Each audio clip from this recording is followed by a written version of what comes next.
Sa digmaan at kahit sa buhay, ang pinakamapanganib na kalaban ay hindi laging nasa labas. Minsan, nasa loob ito ng grupo mo.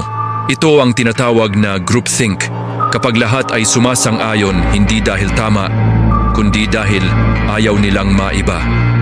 The 33 Strategies of War, Part 5. Iwasan ang groupthink. Ayon sa aklat na The 33 Strategies of War ni Robert Greene, ang isang tunay na strategist ay marunong umiwas sa bulag na pagkakaisa.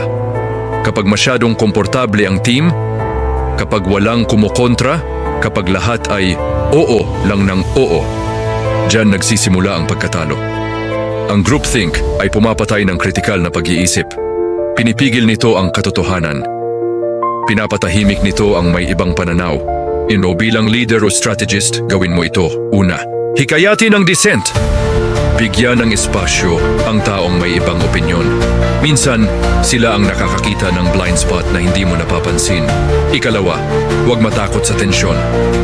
Ang healthy conflict ay mas mabuti kaysa tahimik pero maling desisyon. Ikatlo, mag-isip ng hiwalay bago magdesisyon bilang grupo.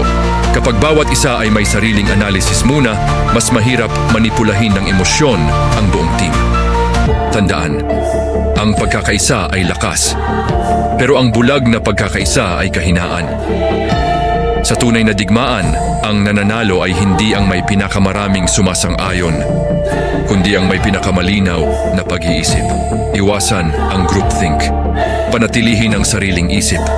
Dahil sa laro ng kapangyarihan, ang nag-iisip ng iba ang siyang nabubuhay.